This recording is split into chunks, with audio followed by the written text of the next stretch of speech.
This is the second vehicle that been kidnapping that you guys have had. First, let's talk about what we got, if you don't mind, just so the public knows to help us look for this vehicle. This morning, just before 4 o'clock, we had a dad and his child pull into the QT at Grove and White Horse Road. He pulls in, goes inside, left the car running, left the child inside, which is an 8-month-old male. He goes inside.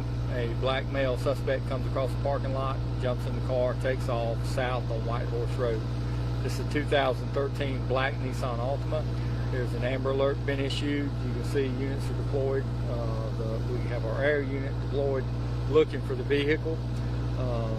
Again, this, just like you said, this is the second time this week.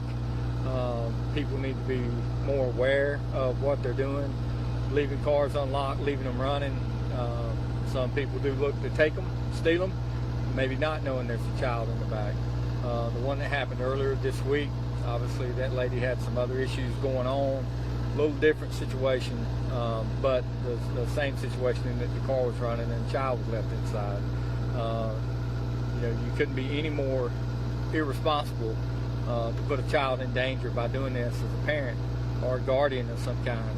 This is stupid, and we shouldn't be out here looking for an 8-month-old because you're so lazy that you go inside a store and leave a car running and leave it unlocked and leave a child inside. So, you know, hopefully people will be much more aware. I'm sure we're going to find this child in short order. We got plenty of units out here. We're going to track it. We're going to find it.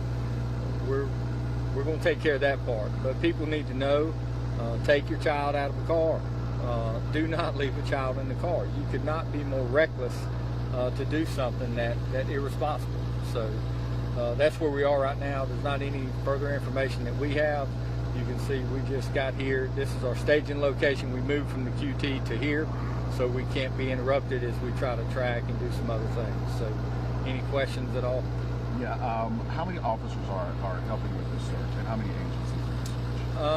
We have the FBI, you have the Sheriff's Office, Emergency Management, and obviously any surrounding agencies like Greenville City. All we have is the direction of the vehicle right now, so we don't know. We'll be checking traffic cameras and some of that. So if he went into Greenville City, possibly we'll have a better idea of that. So you got about 4 different agencies right now. Have you all seen the surveillance footage from QT? Yes. Did the person just walk up as the man went into the store? Like, how did it play out? The child's father goes into the store. Once he's inside the store, you see the vehicle in the front of the parking lot by the front door. Appears to be a younger black male walks across the parking lot off of Grove Road, that side of QT, gets in the car, takes off, and heads south on White Horse. How long did it take all that to happen from the time he went in the store? Seconds.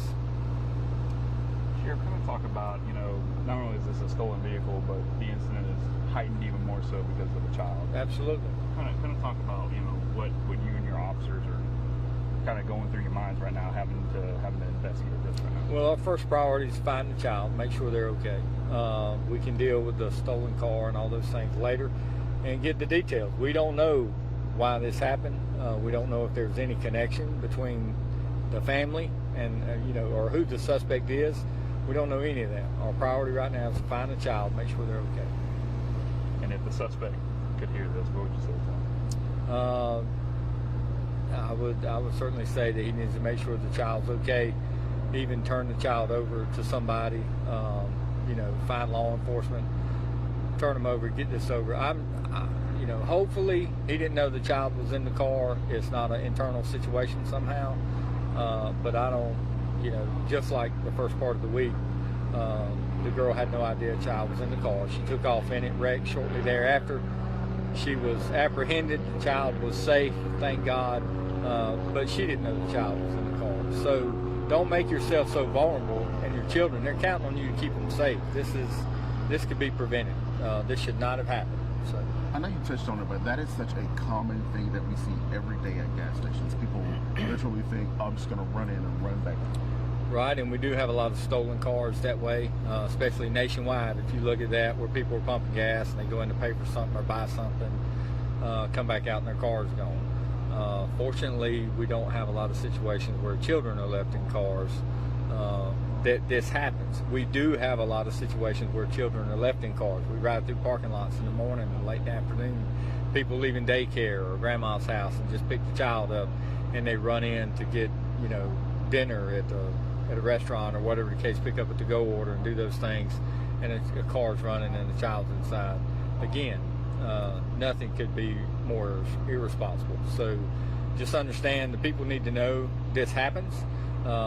It's a dangerous situation for your child. Have some sense about you and get your child out of the car, take them in with you. Don't leave your keys in the car. Lock your car.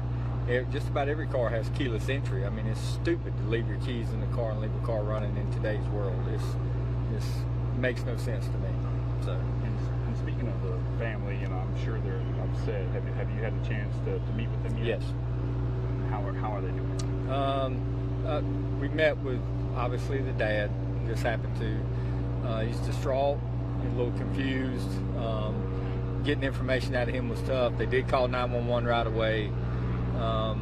I don't know about the mother. I didn't meet with them. But there's some other family members that have came up to the QT, and we'll be moving them over here so we can talk to them. But obviously, everybody we've talked to so far is very upset and concerned.